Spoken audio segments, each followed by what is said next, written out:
संशय करता कौन है, दुखी होने वाला कौन है, इच्छा करने वाला कौन है, रातों दिन परेशान कौन है, मैं करने वाला कौन है। बस इसी की खोज कर लो, हृदय में प्रभु से मिलन हो जाएगा, आपका कल्याण हो जाएगा। और अगर परमात्मा मिल गया उसके बाद फिर जीवन की दशा अद्भुत होगी। उसके बाद की दशा फिर संत जन ही जाने, वह दशा बहुत अनूठी।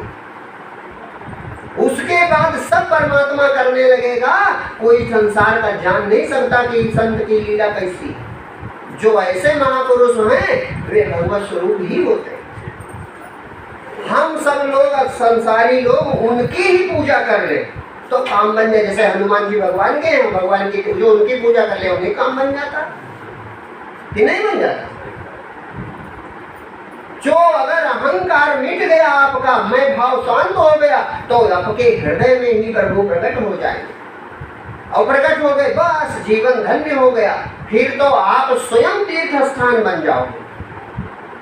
चूंकि भगवान प्रकट हो जाएगा तो इसी शरीर की मूर्तियां भी बन सकती हैं। इसीलिए आज तक सब संतों की मूर्तियां बनी। काहे? नाशवान शरीर ही है, भगवान इसे भी अमर कर देते हैं। नाम रूप दो ही तो मिटते हैं, जीव तो मिटेगा नहीं। तो नाम रूप को भी भगवान अमर कर देते हैं। सब संतों का नाम है और सबके रूप की फोटो मूर्तियां चित्र भी उपस्थित।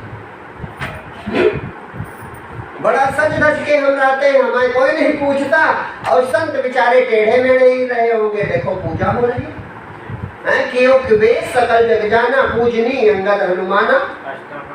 अष्टावक्र जी देखो 8 जगह से टेढ़े परमात्मा को प्राप्त है, उनकी कथा होती।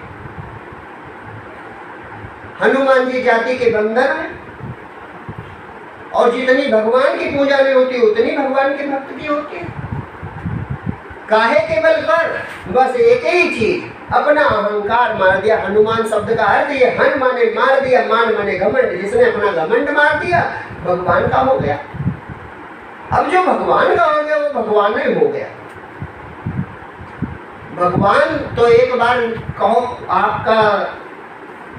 आपकी इच्छा पूर्ण होने में देर हो जाए, लेकिन भक्त के यहाँ पूर्ण हो जाए तो भगवान जैसे कहते नहीं वहां से पास करा लो फाइल, फिर आगे बढ़ जाएंगे। तो अगर हनुमान जी यानी संत ने आशीर्वाद दे दिया, संत ने या भगवान देवता जो उनके पार्षद हैं उनकी कृपा मिल गई, तो जानो भगवत कृपा होगा। भक्त के कहा राम ते अधिक राम कर दासा, यानी जो भगवान के हो गए वही हमारा कल्याण भी तो करेंगे। संत जन ही तो हमारा कल्याण कर सकते हैं। तो भक्ति बहुत अनमोल है। भगवान के हो जाओ फिर देखो कितना आनंद है, और नहीं हो पाओगे फिर भी आनंद रहेगा। जिस दिन से मान लिया भगवान हमारे, हम तुम्हारे, बस आनंद शुरू। भाई चिंता किसको, जिसके सिर पर कोई ना हो। जैसे हम उदाहरण कहा करते हैं कि 4 बार रेलवे स्टेशन पर तुम चैन से नहीं सो सकते, बैग वैग रखे हो, पत्नी उतनी साथ में, लेकिन जो बच्चा है तुम्हारा खाट से सो जाएगा 2 मिनट में, और उसे कोई गर्ज नहीं कहा है, माता पिता बगल में बैठे हैं, खुदे जगह देंगे, ट्रेन हमारी कैसे छूटे। यानी जिसके सिर पर कोई बैठा है उसे चिंता काहे की। इसी तरह भक्त हो जाता है कि प्रभु हमारे साथ 24 घंटे साथ रहते हैं, प्रभु का ही राज है, तो काहे चिंता करें। सोए पाँव पसार, भक्त पाए पसार के सोना माने निश्चिंत रहता। वो कल तो कल, अगले पल की चिंता नहीं करता। चिंता करता बांधे ना गठरी फिरे, मांगे मां सकुचाए तिनके पीछे, प्रभु फिरे कहूँ भूखे ना रह जा।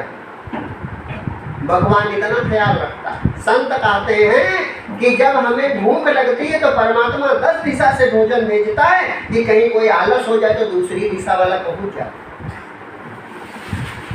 परमात्मा का कार्य देखो, उसकी लीला जब कितनी है। तो जैसे इस नीम के पेड़ का पितृण मुक्ति है कि एक नीम और हो जाए, है ना।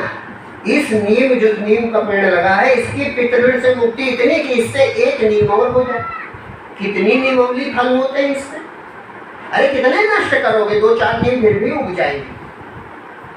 माने परमात्मा सोच लेगा ये हो तो फिर कोई रोक नहीं सकता। तो जब परमात्मा के हो जाओगे तो दुख, दरिद्रता, दीनता तो पता नहीं कहाँ चली जाएगी। हमेशा परमानंद, देखने में कुछ नहीं होगा। लिखा है 7 टूक को बीन की साधु न माने संक, और राम अमल माता फिरे गिने इंद्र को रंग। जैसे उस सुखी आदमी कहानी बताई थी, 7 टूक माने लंगोटी के 7 गांठें, इतना गरीब, लेकिन वो इंद्र को गरीब देखता। और राम अमल माता फिरे, राम यानी आनंद में भक्ति के नशे में वो कहते मतान घूमन। कौन? जिसको धन का घमंड, रुपए का घमंड है, पद का घमंड। तो कहा नहीं, राम अमल माता फिरे, मैंने भगवान के आनंद में, भगवत प्रेम में, परमात्मा की भक्ति में, वो नशे में चलता है संसार में। और इंद्र को भी गरीब देखता, बेचारा बड़ा दुखी। इंद्र कितना दुखी है, कोई तपस्या करे तुरंत ही भेजता से ना जाओ उनकी तपस्या भंग करो, कहीं हमारा पद न चला जाए। तो वो तो दुखी है, जिसको इच्छा है वो दुखी है। वो कहानी कोई अद्भुत कहानी है। वो जिसे इच्छा है वो दुखी है, और जिसे कुछ नहीं चाहिए वो सुखी है। हृदय में आनंद है, परमात्मा हृदय में। जो जिनको कुछ न चाहिए वे इंसान सा, पर वो भी प्राप्ति हो गई, सब काम बन गया।